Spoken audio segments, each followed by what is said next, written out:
FlyQuest chose blue side, and we wonder if they can hold on to the series or not. Yeah, it's going to be interesting how the champ select changes for FlyQuest here on blue side. Already, right out of the gate, yes, they are going to start targeting Bang. I think Bang and Zeyzal is one of the best parts of EG, and they showed that they can have Svenskeren completely focus on Huni and work off of the top side of the map. Bang and Zeyzal will be just fine on the bottom side. They're really intelligent about how he manages minion wave. We mentioned the slow push last time to get a big bounce back and have a nice recall. And so Kalista off the board again for them. Never going to let Bang get his hands on that one, but it looks like everything else should be available. Yeah, EG though taking their time. They are really discussing through the champ select. They're saying, okay, set this time around. There weren't any curveballs thrown by the FlyQuest bans, by the way, right? These are the bans we've been seeing very frequently from them, but saying, okay, set first pick, that's a bit much. Let's not let Santorin play that one. You know, we can maybe fork Caitlyn on the one side, but then you've got Volibear on the other, push Santorin down a little bit as a result of this one, get him off the S tier in jungle maybe, or maybe figure out they actually really prioritize that and they can go somewhere else with this one. So here's what that looks like. Karma getting dropped off. That is the ban we've seen FlyQuest use when they first pick the Caitlyn to try to remove dominant laners and allow that pick to work uncontested. Now with Caitlyn off the table, they're saying, okay, is it Volibear or Ashe most likely? Yeah, and honestly, I would rather have the AD carry with how much the AD carry pool has been whittled down with the extra nerfs that have come in for 10-16. Ashe just stands so strong, especially with Wild Turtle, even though in the last game did not hit as many of the arrows as we've previously seen from him. He has been really good on the champ thus far. Well, we'll see what they want to go for on this one. There are some decent champs that you can work out well against Ashe, but he's a little bit matchup agnostic. EG continue to go for highly prized junglers here in Graves. They want to keep Svenskeren on heavy farm. That means the Volibear will easily go to Santorin without much pressure. See if EG want to pick something else there for themselves, and they say, what can this be? I don't mind Alistar. Zeyzal's very good at it. It lets them kind of continue to move around in the champion pool, find some engage for the team, which I think EG do want. They tend to find themselves always playing into team fights. Then Alistar does start those things out pretty nicely. Bard have it right now. I don't hate it either, though Bard got nerfed. It's still a very strong champion, and as time ticks down, this may well be the lock-in. And maybe... Okay, so I was gonna say put out the Ezreal there, but if we have the Tahm Kench, I think it's a little bit less likely. But Svenskeren being on the Graves gives him the possibilities, especially early on, of attacking Santorins. That's one of the things that the desk was calling for, a lot of people kind of looking at. It does rely on their laners, as we saw in the last game, Huni Golden Glue getting pushes, allowing him to get the Scuttle Crabs and allowing EG to get the double Scuttle Crab opening as being a big part of it, though. Gonna see that going to happen then. Right now, FlyQuest need themselves a third pick. Junglers are matched up, AD carry on one side, support on the other. Wouldn't be surprised to see a Thresh or something else. A little bit defensive, you know, keep Turtle safe against some of the possible dive that comes through in this comp. EG certainly do love to dive. Bard is going to be the pickup, though. You can certainly ult to, you know, okay, the dive is coming in. Let's go stop your back line. Azir's not hitting. Senna or whomever is not hitting. Cool, we'll fight your front line while they're golden. Wait out on that one, see what comes through. EG now have time to grab their own pick. If they want to get Huni on Gangplank or Rumble, they'd have to do it now, but instead they're going to say, no, you know what? We won on Senna Tahm Kench. We can do that one again. Only problem is they're going to be, you know, there's going to be fewer meatballs, so the Senna synergy is not quite as strong without as many melee champions because they obviously need magic damage out of Golden Glue, which means really only Huni is going to be a frontliner really diving in on that team. Yeah, it is going to be him on setting up the team fights. If they go with that, they could try a split push strategy. Yeah. Definitely very risky, but they're on red side, right? So they've got guaranteed counter pick for Huni if they actually wanted to do something like the Quinn, like we saw them hovering over last time around. It is available on red side. You can force FlyQuest to show everything first. That being said, I kind of do like Senna whenever you have Graves on your team too. They get Black Creeper, they shred armor for each other, you have a lot of damage coming from your jungler. The ultimate from Senna, also from bottom lane, even earlier in the game, is quite nice in some of those duels. And I'm expecting Svenskeren to try and utilize the range advantage kind of early on. Graves is actually one of my favorite champions into Volibear because you can dash away from the from the E slow, as well as using Smoke Bomb to really mess up a lot of Volibear's engage. When you take away that vision, it greatly hinders them. All the bans though, going into the solo lanes, the top lane whittled down, taking out almost all the Huni champions that we think of. Rumble still conspicuously available. And that is interesting to me because right now EG have very, very bad engage, right? Senna can't really do it, Tom Kentra can't really do it, and the Graves can't really do it. And even if you play Orianna, there's no ball delivery on this team either. So Shen instead is going to be the pickup. EG get a champ to start fights out. Shen is more physical than Magic, though a bit split. So they really, really need some Magic damage. So now, will the gauntlet be thrown down? What is the FlyQuest answer to Shen? What will they play up on that top side to try to knock down Huni a couple of pegs? And then what will Golden Glue get to counterpick with when it happens? And you're bringing up ball delivery systems, for Orianna combos. I also always look for Shen delivery systems because defensive Shen ults are so much more lackluster than the offensive ones when you really have a melee champion to dive in there. EG don't really have a good dive in there champion. Yes, in the early game and mid game, you can use Graves super aggressively to counter jungle, and it really helps to have a Shen on your back to be able to accelerate that. But later on, I don't know if they're going to be able to have the same sort of bite. Golden Glue generally will play more range AP carries too. Hasn't been the one to take up the assassins from mid. All right, well, Jace going to be the lock-in here for the top side, and now EG going to go for the assassin in the mid lane as LeBlanc gets locked in for the first time all split for Golden Glue here on Evil Geniuses, and this is going to be interesting. You do have a lot of split push power. You have Shen up at the side. LeBlanc obviously wants to do this one as well. The actual team fight, not terribly explosive on the EG side, but a lot of globals. The entire bot lane and the top lane on EG can at least influence the other sides of the map. FlyQuest have a more standard-looking team composition. My eye is obviously very much drawn to Jace versus Shen at the top lane for the spicy one. Yeah, I mean, this is EG putting more effort and more resources into the Swole Bros. For Golden Glue and Svenskeren, long history from Cloud9.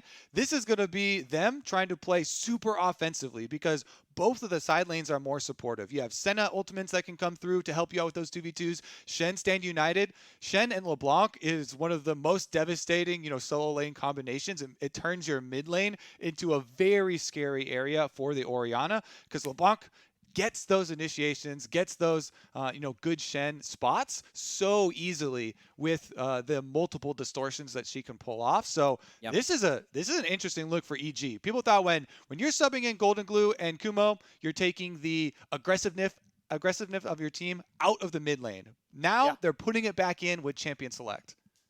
And it's going to be fun to watch for. I want to see if he can do it because a lot of the questions were, is this lineup going to work? Honestly, the regular season win rate was higher with Yuzuke and Kumo. The best laner on EG so far this year has been Kumo.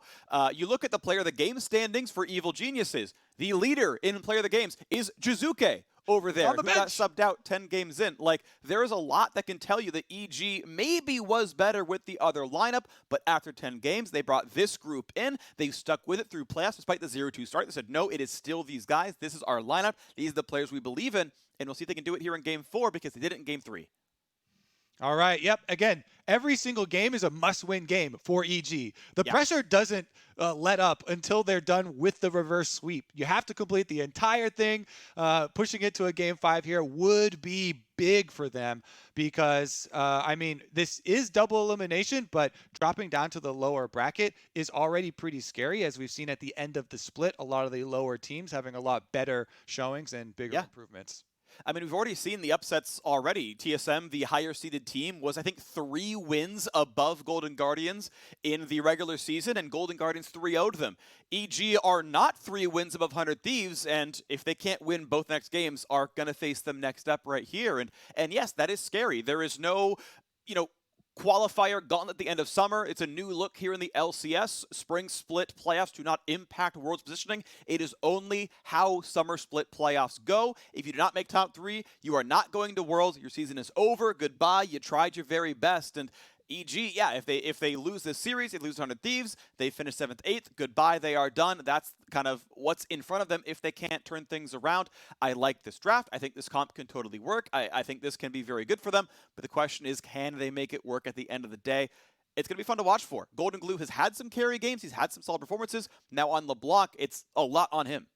Yeah, I'm super excited to see if they can actually step up to what they've drafted here with the gameplay, because you have to follow through on what you've set out for yourself in the early game. Yes, it does require the Shen on the top side, getting to your level 6 before you really get the full benefit and start to go for those invades. But already out of the gate, you can go for level 1, try and get some vision down to set up the Graves for better jungle tracking, for invading early on. Graves with red buff is terrifying, at the early stages, especially if your mid lane matchup is LeBlanc Orianna. Orianna requires a couple of levels, more points to get into W before she gets control of the minion wave a little bit easier. She's much more scaling. LeBlanc right out of the bat can set up ganks super easily with distortion chains.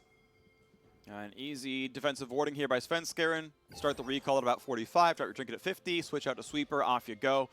It's a nice way to start things out. If you want to go for a defensive jungle opening, just do that. It's very easy to do. Same thing happened for Santorin here.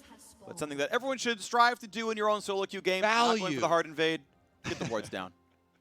Exactly. Get the most out of your trinket spot. Meanwhile, it looks like it is going to be both bottom side start and their...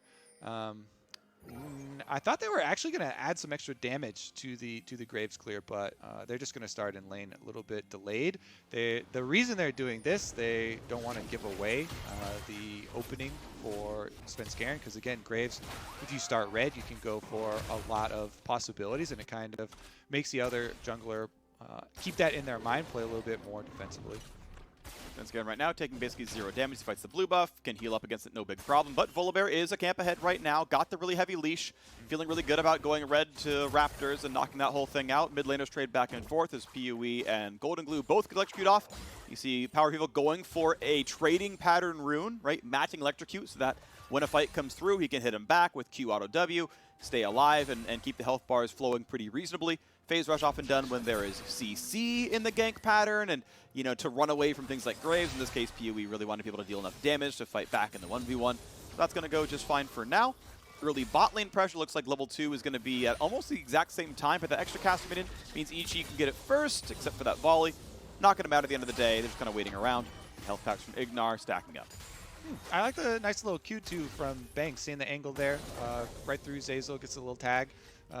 It's the little things in your trading in lane when you're trying to get some damage back on things like Bard that can be so annoying when you're running a melee support like that. And it's going to be another one most likely. Wild Turtle going to get slowed again. Attack for the soul, decent damage there. Bang walks away, almost a stun. Zeyzal making sure he walks to the right enough that if Bard ever lanes the Q, it won't go into a wall. No problem there. Easy walk away. Very small early gold lead to FlyQuest, I will say. It's Santorin pretty much continually one camp ahead. Be the fact that a leash is really helpful for that one. He's going to be in position in time for the first scuttle, whereas Svenskeren doing a full clear instead and ignoring those river camps. But it will mean the total camp count will be close to tied. Nice sidestep, PoE not getting rooted. But again, able to trade back with Golden Glue, lands enough auto attacks to get the electrocute off. Taunt not quite going to put him in turret range, so losing some health though. Huni having a good time right now. A little bit down in farm, but not too bad. Santorin sees Svenskeren, says okay. Doesn't even take any of the small Krugs, and they are both on 6 camps. And seeing Volibear up there, he just got top crab, so you immediately need to get bottom crab. And Svenskeren's going to do that while the recall is going off. You can get there slightly ahead of the Volibear if you have to run all the way from topside rather than recalling and then running from base. But it is pretty close on the timing, and if you're a little bit slow with it, you can definitely get punished. Solo here, kind of playing around, does have the phase rush, so should be able to get off the recall. Yeah, it looks like Solo was trying to go for the recall regardless. He was out of mana. He's like, I'll just trade as hard as I can, try to chunk Huni's health bar, and look, I'm recalling anyway, so who cares? Doesn't go all that well, but now a fight towards Zeyzal as the jump over the wall is in. He might have to get away, gets the stun. Now damage towards Santorin. TP's coming in. Is it going to be enough? Santorin's dangerously low. The flash follows. Svenskeren can't look at the damage as Ignar is blocking the auto attacks that are skill shots. Root on Ignar won't matter either, and that TP from Golden Glue will not get anything done. He is out of lane. He may bleed some farm, but there will not be any kills. Those extra few seconds, Svenskeren opting to run down from Krugs rather than recalling for the first purchase, then heading to Scuttle Crab, actually make a difference because he was able to finish the Scuttle Crab, be there for Zeyzal out of the attempted Bard tunnel gank for FlyQuest, and turn that right around. Bunch of summoner spells burned, as you said, but honestly, you know, these offensively burned summoner spells, even though it feels like, oh, that team created so much, they can be punished just as much as a flash that was burned in escape to save your life, even though it kind of feels off. So meanwhile, the pelting of damage onto Wild Turtle here under the tower continues. It's working well, and I mean, Tahm Kench not typically an aggressive laner, one you win a lot of lanes with, but right now the farm lead in the bot lane is +10. Bang would love to get the last auto one turtle for another soul, but can't quite get it. Huni, meanwhile, holding on okay in this matchup, is taking some damage. Solo obviously harassing quite a bit, but a 3 CS difference with Huni not even TPing back to lane yet is great. Huni obviously going for as much of Bramble Vest or maybe Ninja Tabby as he can when that recall does come through. Also, level 6 Shen is a great thing to watch for as well. So Huni going to feel pretty comfortable with the fact that he's not really getting punished here. As, you know, a Cole and a Longsword comes through, it's not that much more threat from Solo. Yeah, I mean, if they have another one of these skirmishes, and I'm looking at the first support recalls, because we have had so many in this series, first support recalls very quickly over to the top side of the map, you know, looking for some play around some vision setting up or around a Scuttle Crab. Those could be punished right now with both supports blowing their flashes in the previous bottom attempt. Now you've got the Stand United. So EG have such a big extra card with Huni still having teleport and Stand United. I think FlyQuest are going to have to look to scale here. They're the ones with the Orianna mid. They need more time just farming away for Power of Evil. If EG try and force something, I would say FlyQuest probably would err on the side of just giving it up rather than having a confrontation. But Santorin and Ignar are already at least getting in and doing the vision work for themselves, setting up. They don't want to you know, give up the dragon without saying anything about it. But man, it is going to be so difficult. Solo has no teleport, and Huni's got everything. Yeah, Solo takes his second recall for a mana pool and gets himself a pickaxe out of that one as Huni's going to finally take his first of the game as -1 CS difference. Gets the Bomby Cinder, gets some more health, gets some more armor, and he's going to actually walk back to lane as well. Okay, there's the TP. He's going to go for it after all. But Huni's got to feel real comfortable about this one. He's got to have, you know, a small XP lead off the fact that he didn't walk to lane a second time. I think he's, yeah, already level 7 to Solo currently being 6 right now. This has got to feel real good. Huni doing great in this matchup where he had to blind pick the Shen. Solo said, okay, I'm going to play this Jace into you, and isn't getting that much done just yet. Little bit of damage traded in preparation for it, but I was looking for a possible force for EG on that bottom side with the little opening. Solo pushing out really quickly though after an aggressive trade and getting a little bit of chip damage on the health bar does set them up for a little bit bigger of an opportunity to answer. And with level 6, Santorin has a lot more safety for some of these team fights. You know, you can ult out, you go unstoppable during your ultimate in addition to gaining the extra health. So it's actually a really good escape tool in you know, some of these mid-game fights where it's really scary about engaging on somebody and seeing the Shen ultimate start to channel. You don't have to fully commit to it. You can jump out, going unstoppable. All right, well, mid lane fight once again as some damage goes back and forth. 10 CSD, Power of Evil winning in the mid lane there. Had to, I believe, blind the matchup. Golden Goose said, okay, I see Orianna. I will raise you a LeBlanc, and so far so good for Power of Evil. Golden Glue waiting around for maybe some more pressure in the mid game, but not there just yet. Pewee not even going for many defensive options. It's blasting one first item for him. Feeling very comfortable as Huni is going to play a bit on the back foot. Goes for a nice little taunt combo. Puts on the dodge. Solo knocks him right back out of it. And then back to the auto attacks. Huni going to take a lot of damage here. Waiting on the Q. Gets the empowered shock blast. Nicely done by Solo. Huni going to try to regen off that one. And FlyQuest feeling comfortable off everything else. Grab this Drake right in front of that ward. They don't even care. Yeah, and it's with Svenskeren on the top side of the map. So you see this aggressive playing Jace, and FlyQuest get the dragon. In exchange for it, though, EG trying to make a play to punish Solo, but he's backed off. Good damage. Svensker going to find the red buff slow, knocked back by Solo, not going to get hit by the other half of the Q either, so an easy trade away from him. Huni nowhere near in range play for that one. Santorin feeling good. Already got the Drake. He's top set of fight for the Scuttle Crab. Maybe a Smite fight. Golden Glue is here, so Santorin could be a target. As you mentioned, he has ult, and it's very easy to get away with that one. End of the day, no problem at all. Svensker claims it. You know, so for like probably 10 years, we've been saying, go to the source of the global, attack the source of the global. But EG are the ones with the global, with the Shed ultimate, and they are the ones who went to the source of it, kind of taking away a lot of the power of the early Shen Stand United possibilities. And since Solo's got Phase Rush, it's also pretty easy for him to play defensively. You can proc Phase Rush on the Graves as soon as he ganks you and then run out, as we saw demonstrated there. So I think FlyQuest playing the early stages really well, considering they are facing the top side. Shen, Graves, LeBlanc, which is pretty good at, you know, trying to play offensively and get an offensive Stand United by forcing more on the opponent's team. So good on FlyQuest playing around that, but looking for EG to be a little bit more aggressive. They still, level 9 now, still has not found an opening to use it. And worth pointing out that EG are actually bleeding gold a little bit over the course of this game. You're seeing the minion farm grow in the mid lane. Power of Evil really beating Golden Glue here in the mid lane. This was one of the matchups we expected to be very FlyQuest favored. We expected that in the previous series as well, but Demonte really played up against against Bjergsen, I should say. In this case, BOE having a very good time in this lane, farming up well on the Orianna. Finally going to take a recall for him. Has TP back up, and EG now moving around towards, well, it is kind of the source of the global, but it is also towards Rift Herald, which is the only neutral objective alive right now. Huni and Solo fighting. That's a nice taunt, some decent damage here, and actually really good damage here on a Solo, dropping him down below half HP. Huni can just walk away from that one, claim some of the minions. No big problem there, won't bleed much. One turret plate was taken top side, so it is a 10 CS difference and a plate for Solo. That's a lot of what the gold lead is right now. Ash Arrow coming indeed, looking for the stun. They're going to find Zeyzal. Is he the target they want? Stun's layered in. Now in goes Golden Glue, but stun back. Not going to find much to do. Nice play by Santorin, I believe, got some of that to happen with the Q. Now diving right back in. Bang! Pulled back in with a shockwave. A lot of damage. The health bars are low, barely staying alive. And that is a huge tempered fate. Some shields come across, but not onto many of them. Still trying to kite away, still trying to stay alive. And they just barely will do so. Huni going to walk away. FlyQuest feel like they got the better of that fight.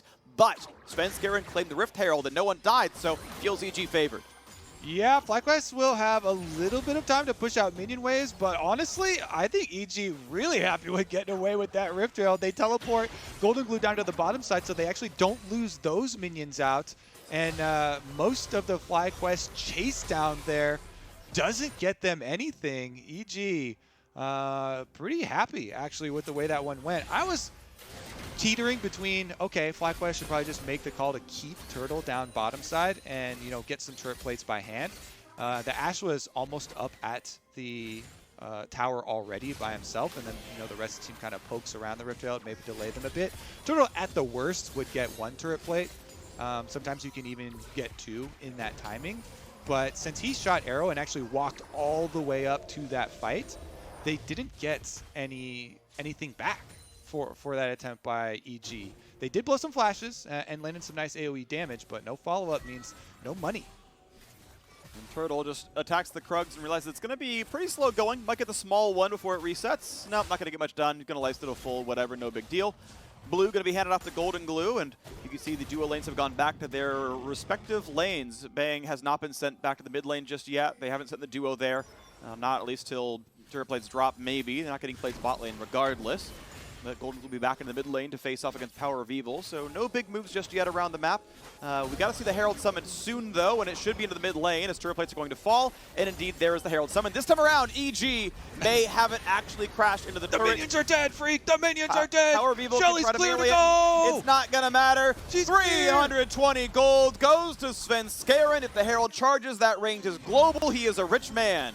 And it means there is a, still, to be fair, 1,300 gold lead for FlyQuest. So last time around in the game, we were like, all right, the only thing you have to worry about is minions stopping your Rift Herald. This time, to be fair, there were two things they had to worry about with Bard on the team. But man, Santorin forced to flash out. Yeah, that is damage on him. Did not have the ability to ult away. I believe it was up from cooldown, but would have been a little bit slower than flashing out of range, so that's going to be gone. And with a low health bar jungler, they're going to look at Baron. Now, not Baron, sorry, but the Infernal Drake, Svenskeren smites up in about 3 seconds. If they don't do too much damage too fast, it'll be up in time. No big worries there. Chunked a little bit lower. Santorin not going to go for the attempt. Yep, out we go. Not much of a chance. Smite will be saved from Sven. Doesn't burn it there. They're going to grab this one, no problem. Luden's Echo done for PoE, though. He's going to feel nice, but still. 1,500 gold to the one side. Cole being part of that from solo. Drake 1 for 1 on the other side of the map. And Luden's Echo, obviously the much more early game oriented build for Orianna. We saw previously, you know, the Seraphs really like the scaling on it. Actually, Taunt under tower. That is a lot of damage. Solo was nearly dead. The shield is enough to help him stay alive. Senna ult not going to land. He would have been about 80 health without the Ori shield, so pretty important that PoE could show up. End of the day, this man will stay alive, but that is the danger you have when you try to hit turrets against Shen. Huni playing the matchup fairly well. He is bleeding farm, 22 CSD, pretty meaningful to be clear, and that, of course, is part of the gold lead in this game. All right, like a taunt you'd want. Yeah, taunt, dodge zone, really good damage. I mean, Solo TP'd in and is immediately at half health, and Huni is fine. Yeah, I mean, generally, too, the Shen trades are all early loaded. Here's a roam, though. Can he bait him in? Yes, he can! Oh, that is LeBlanc. That is first blood. Huni helping with the teammates to win in top lane. Huni with the acting there. I like that because so many top laners, you know, give it away with some aggressive positioning, but he's like, oh, I'm going for a ward. He walks back in a diagonal down the river, kind of, you know, baiting Solo here, and he's like, oh, you know what? I'm just going to get some vision for myself. Good juicy poke target, right?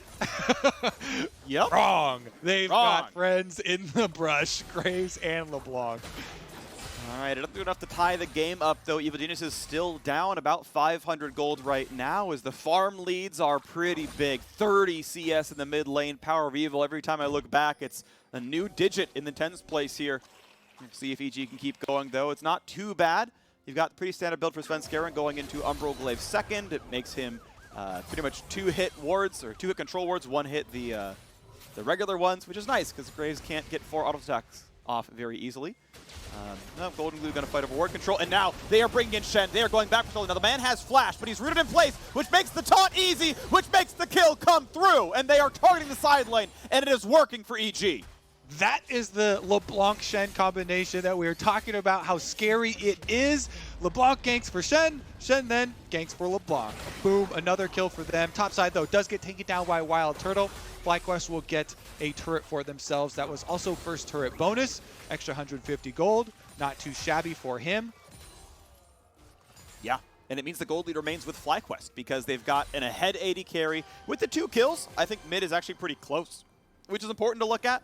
Obviously, with the fact that Solo keeps dying now, Huni has built himself a level lead, if not quite up in gold.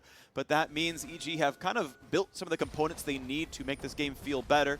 Yuma's completed a little while back from Solo off of that death and ready to get back on the map and try again against Golden Blue.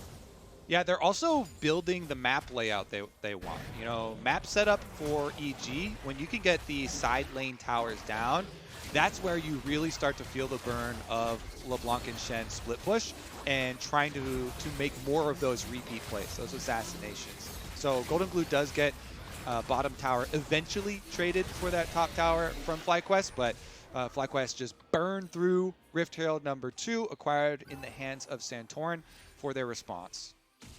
Well, gold leads Svenskeren, gold leads Solo still. Wild Turtle obviously rich off the turret gold as well, makes him feel pretty comfortable, but mid lane has become close. They're actually basically tied, thanks to the fact that Golden Glue got 2 kills to make up for the farm difference. The roams have been good. The game is close. EG looking to keep the reverse sweep going. They got the game 3 win. They're playing game 4 competently, and it feels like they have a win condition in their eyes as well, right? They're executing the side lane plays. They're getting those picks. And now we'll see the Drake spawn in just under a minute's time, and I'm curious if EG feel like they can 5v5 for it, or if they go for a turret take as a trade for that objective. I think regardless, their setup looks very similar, because they do want to have side lane pressure always with this comp. LeBlanc split pushing one side, Shen split pushing the other.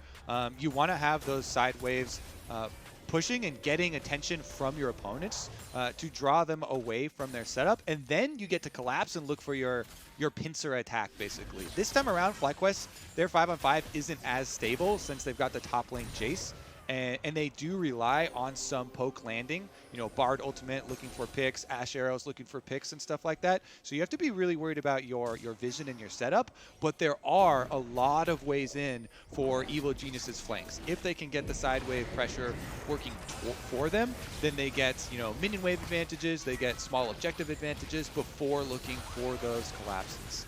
Well, FlyQuest getting mid lane pressure. The wave is gone, and this turret is going to follow suit. 2-1 in turrets right now, and mid still being attacked and defended by EG. So FlyQuest move around and play for some wards. Problem is, Golden Glue is already in the back of the pit. There's a control ward in here for Svenskeren, and chunked down to 2/3. Ward control going back and forth, but Golden Glue just going to sit inside the pit, and the Drake gives it away!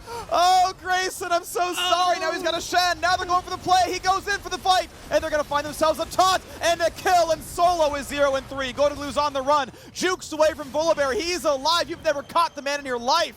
He's Jack Sparrow in this one, and now it's looking for the re-engage. Bang wants in for a slow, looking for something. Solo is dead for 25 seconds. Is there a re-engage? It is 5v4. They're going to recall Golden Glue and TP him back into this fight. This is EG looking forward. Ignar finds a stun. Huni is safe, and now they go for the Drake. TP back into the mid lane. Evil Geniuses with 3 unanswered kills so far. Ignar coming back around for some vision, but they have given up the ghost. They said, you know what? You outplayed it. It is yours. We will maybe try to steal, but we will not win this fight. Santorin may look, but it won't work. And now Golden Glue finds poke onto Power of Evil. 2 Drakes now for Evil Geniuses. Gold lead finally theirs for the first time all game. And EG looking good in game 4. Yeah, even though it's pretty comical, that's not exactly the way you want to start out your surprise attack. Of course not. with you being closer range to the dragon, so dragon's going to target you. But he still makes it work. Golden Glue just takes his distortion back in. He's like, okay, we got the Shen on, then all systems go here. Everybody in. And he still finds a good taunt for Huni upon arrival. So kill and objective acquired. That's what matters for them, despite the early antics. And I gotta give a lot of credit. I love Bang's second item here. Cleaver makes a lot of sense on Senna and a lot of comps when you're fighting tanks. You are not really fighting tanks in this game. You are trying to kill a backliner. You're trying to 2-hit the Jace. You're trying to kill the Ashe in the backline. So Duskblade second is maximum burst against squishies for Bang. And that is what this comp needs. It's what he wants to do. I like this a lot. This should feel really comfortable. EG, I think, are in a good spot to keep winning in this game. But I don't want to sell FlyQuest short. They are tied in gold. They've got a very nice team fight comp. Just a matter of if everyone else can step up, because Solo's getting picked on. Especially Freak, because as we mentioned with Graves, Graves builds Black Cleaver himself, since cooldown reduction also super good on Graves. So Svenskeren can shred their armor for Bang as well. It works for all of your teammates, and if you have lethality plus shredded armor, that just makes your lethality hit even harder. Yep. So good stuff right here. Finally, some turrets again on the board. Evil Genius is tying up that scoreline, still unanswered in kills. Turrets 2-1 to their favor, as well as items are coming through. Early QSS for Zazel, so we can tank Ash arrows and bring champions to safety. Muramana finally comes through, so that's a nice power spike for Bang. Good on-hit damage there. Very, very front-loaded, right? Auto Q from Senna is a lot of damage. Duskblade is on the first auto. Your passive's on the second. It's a lot of pain right there, and they get really, really chunked. It's a good feeling. It feels great to be on that spike with Senna. Bang is a threat in team fights right now. Golden Glue catches the wave. He's still down in CS. PUE is farming very, very well. He's not been attacked just yet. And we'll see when EG's next push forward is going to be. And again, so much attention to how they want to set up the map for their push forward, wanting to push on the sides. Already getting to work on bottom. You can see Huni with the extra minion wave built up there. For Shen, his Stand United is available, his teleport is available. So even though Jace has teleport and can answer, you know, the channel time for teleport being increased really makes it a lot more difficult. Huni, though, with a flank.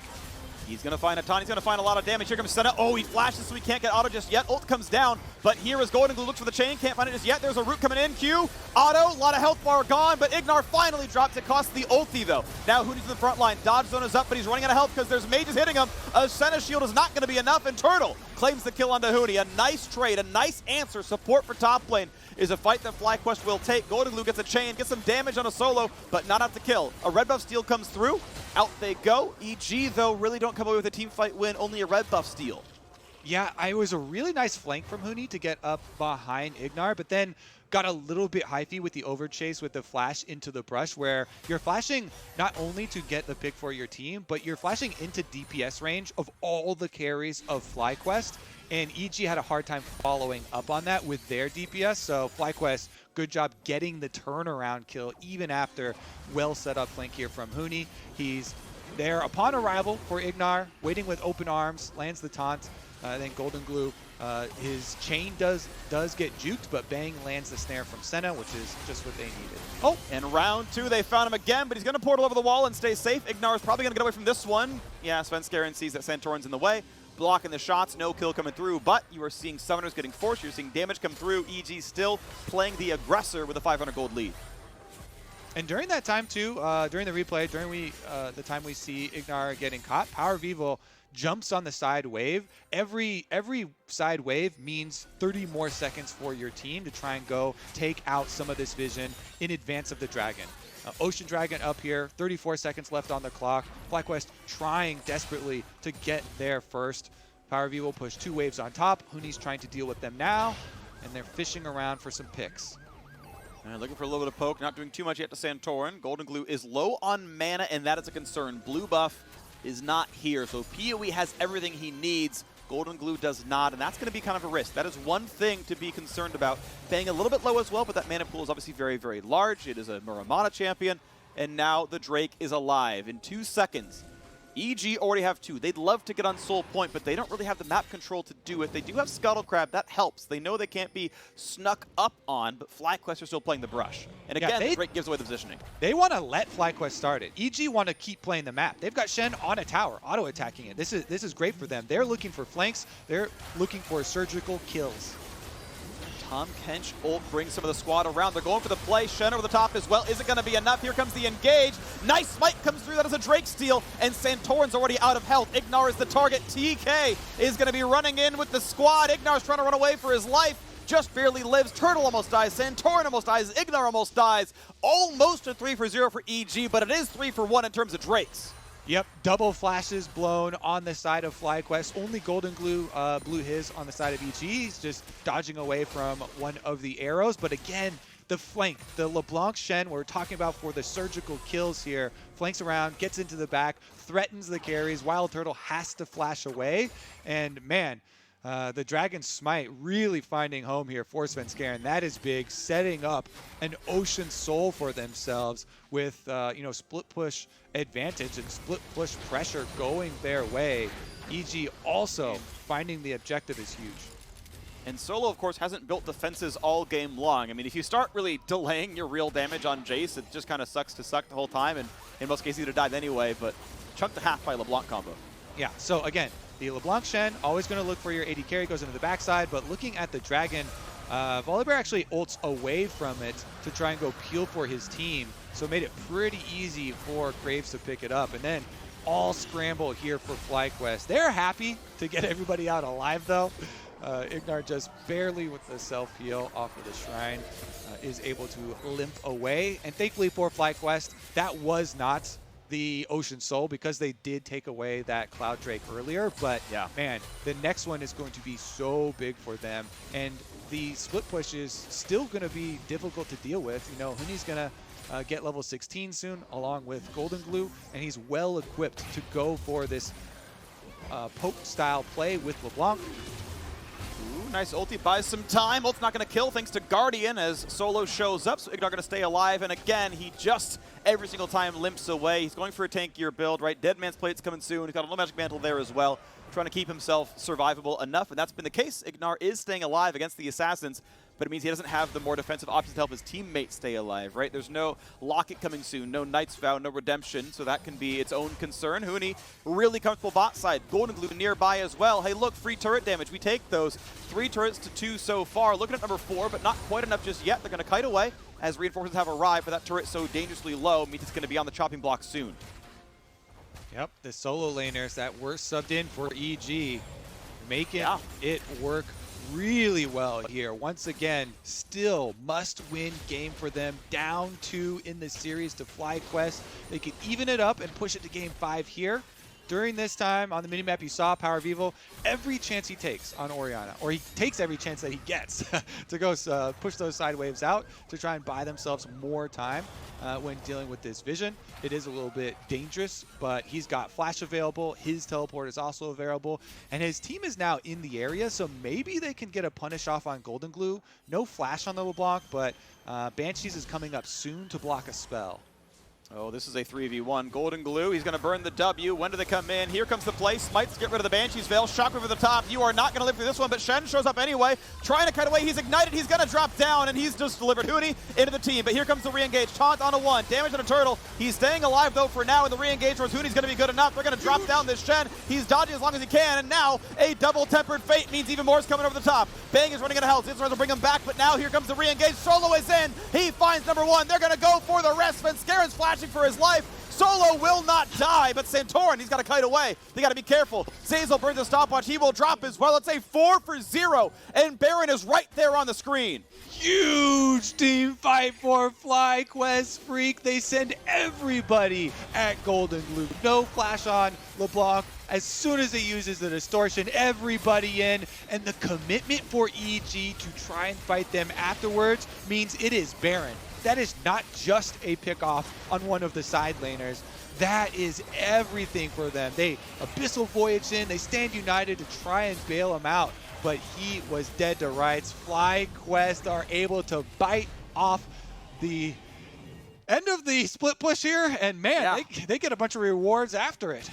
This is absolutely huge. The game has turned around. EG was up 2,500, and they were playing their game plan. It felt like they had done it, and they're ready to close out Game 4 with control of the map. But that play at the top side, the 3v1 on Golden Glue, they got the chase down, they got the resulting team fight. So Baron has been picked up, and the gold lead is 1,300. Golden Glue playing on a brush, wants to pick up Ignar, wants to find a play. Blue Drink going to spot him, though, so no pick up there. But Svenskaren's jumped over the wall, and they have more. Golden Glue, oh, he stuffs the W under the wall. Doesn't go anywhere there.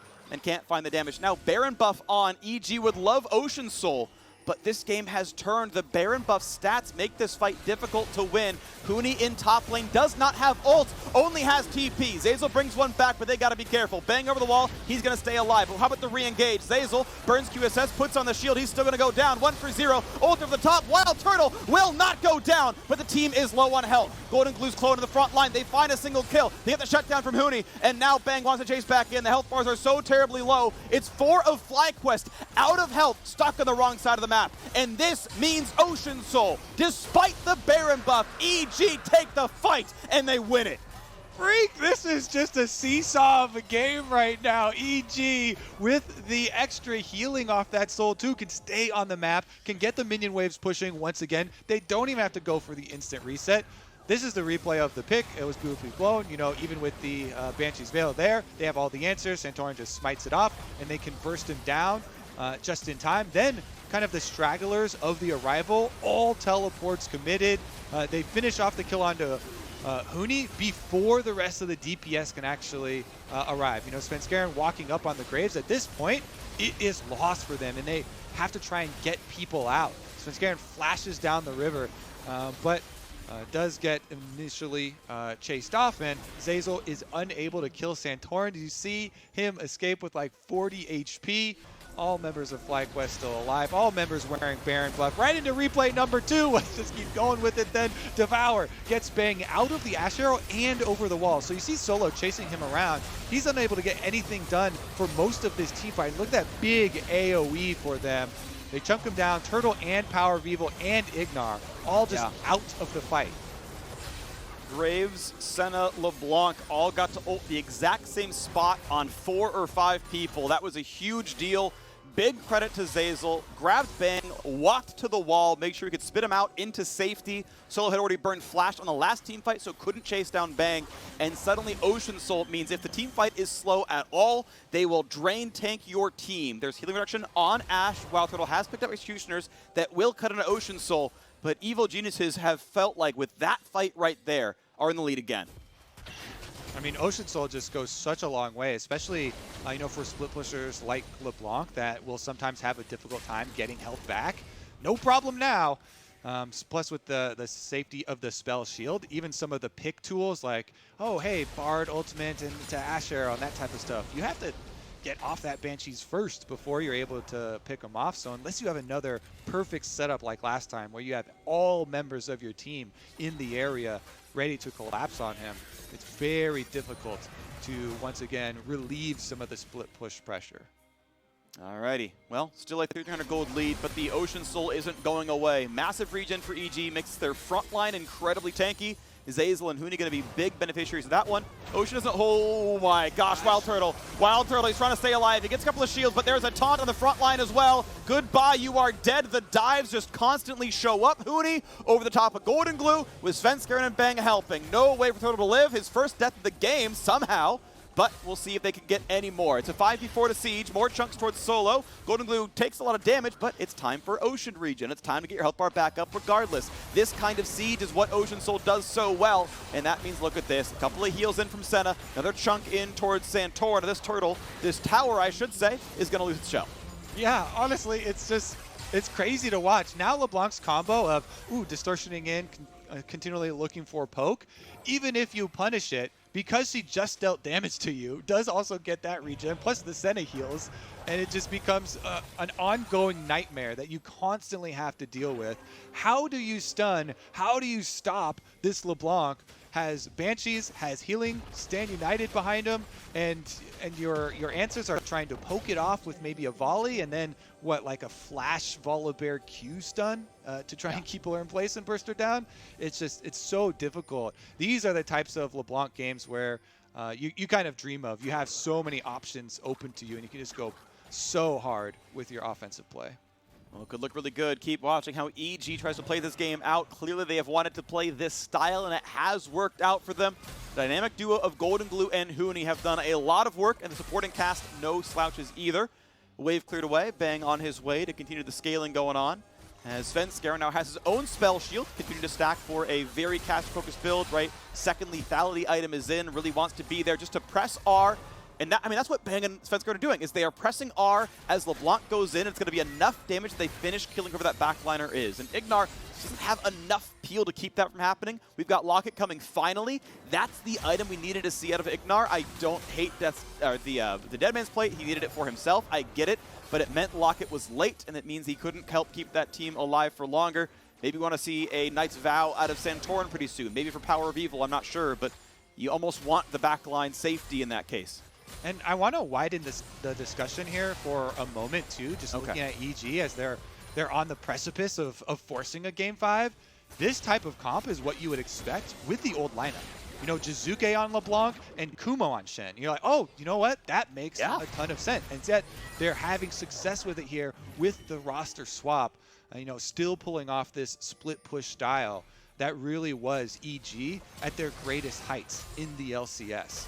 Yeah. Now, they've got one more big play they have to pull off because the next big team fight results in Baron or Elder or both. Damage on Ignar yet again. Chunk pretty low. Here comes the re-engage. The flash out. The taunt's still going to land. Good bot at the support. Doesn't matter what you have. You're still dead. Golden Glue only loses a Banshee's Veil. And EG, look at the minion wave. They're already into the mid lane. They're all ready to siege this one down. Baron is alive. Elder Dragon's in 18 seconds. The middle inhibitor going to be dropping for this one. Turret's dropping in a lot of different spots on the map right now as bots being sieged in as well. Inhib is gone. Two big neutral objectives are up and Ignar is down.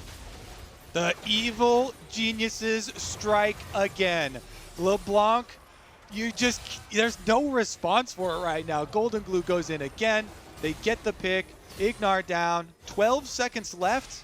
You can try and get there really quickly. Does have Magical Journey. Does, have the possibility of running quickly. But again, Golden Glue's just playing the offense here. He's trying to zone out the team continually on cooldown. Goes in. Gets the chunk down with his distortion, and that Elder Dragon is burning. Yeah, good shock blast, and you can see they're just trying to aggressively mark FlyQuest. Where's Santorin? Nowhere near. Great. Elder Dragon picked up, and this is such a huge spike in damage. If you thought Turtle was dying quickly before, he is going to die even faster now. EG has so many tools to win this game and bring us the Silver Scrapes. Yep. I mean, he's got no flash, even with a tiny Hex Drinker shield. LeBlanc going in with Elder Dragon should be the end of that AD carry. Locket, as you mentioned, now it's completed, so they have a little bit of extra shielding, but Elder Dragon, you need to use your locket first so that your health bar actually doesn't get to execute range, because the shields don't help you with execute. So you're gonna have to use that locket at the beginning. Make sure you get some value out of it. Meanwhile, EG, very easy spread here onto the Baron, even with Scuttle Crab vision. You know, FlyQuest can't pay shake into that. It's Elder Dragon team. You gotta hope that you get a better look at the base. All right, it's going to be FlyQuest giving this one away. They knew they couldn't play for it. Solo shoves in a wave, and that's it. Empowered recalls can mean that Huni grabs bot lane, no problem. Level 18 on the Shen. He's got 4 big items, and he's building towards his 5th, probably a Warmogs. This is a tank Shen ready to go. Everyone else ready to keep pushing here as well. Baron and Elder on for 115. And 1.5 afterwards with just the Baron buff. This top lane tier 2 cannot be defended. PoE can at most go for some poke, but if Golden Glue gets over the wall, PoE might just die. Gets the move speed, lets the mini wave go down, lets that turret fall here as well. EG get that 6th turret. Actually 7th now as well, since mid is already gone, and the arrow's not going to land. Easy distortion. Golden Glue had lost the Banshee's Veil. That was a small possibility without QSS up. That could have been a play. Shock Blast does some decent damage, but again, Golden Glue can regen back up by getting in combat with minions. Svenskeren pushes in mid, kites away from Shock Blast. Now again, the poke towards the top lane turret. Every once in a while, Rapid Fire Cannon is up and Bang can shoot it, dropping another 400 health off that turret. Once again, waiting around, queuing the teammates, dropping off the Banshee's Veil. Turret still losing health. Next auto comes in, that turret is gone. Freak, I'm starting to hear the silver scrapes. The turrets are going down, everything closing in on FlyQuest, and EG want to force us to game number 5. The Elder Dragon still 17 seconds on it. That is maybe when you see FlyQuest go for it. They will have Bard ulti. They're going for the game winner right now. Ult to the top, big damage, stopwatch burn. Here comes the play, here comes the ulti. Stops Zazel, but one turret is gone. Look at the re-engage, triple inhib is in there. There's the kill as Solo tries for her ult and doesn't even get close to killing Golden Glue. 1 for 0, 4v5 to defend, and EG looking to start the reverse sweep here. They lost the first 2, they won 3, looking to win number 4. The turret is gone. Shockwave does absolutely nothing, and it's time for FlyQuest to run away. Golden Glue gets another couple of kills, the Nexus is gone, and EG have brought us to game 5. Silver scrapes, baby. Let's get it, evil geniuses. They took a beating in the first 2 games, and people were already calling for a go next, but fighting back, showing tenacity here in this series. This is what it's all about. My mind even goes back to one of the big turning points, game number 3, very close game for them, and Golden Glue on the Orianna finds the Shockwave onto Turtle. They chase him down, they push through for that victory. That sets them up for this game where they throw your Hecarim in the trash. No more Hecarim focus for Huni. He's on Shen, and that means Golden Glue enabled again with the LeBlanc. Really good stuff to see in a best of 5. The sustainability here from EG, they've been able to refocus and push it the distance. It's really cool. EG have found different ways to, it feels like, play almost the same composition. How else can we find dives and hard engages and pick that one person off that closes out the game? This time it was LeBlanc Shen. Well done to them. So game 5, FlyQuest need to come back before the reverse sweep is a reality. Otherwise, evil geniuses are in that upper bracket match. They face C9 or TL, and that best of 5 puts you in Worlds if you win it. Stick around. Game 5's coming up. Hear you there soon.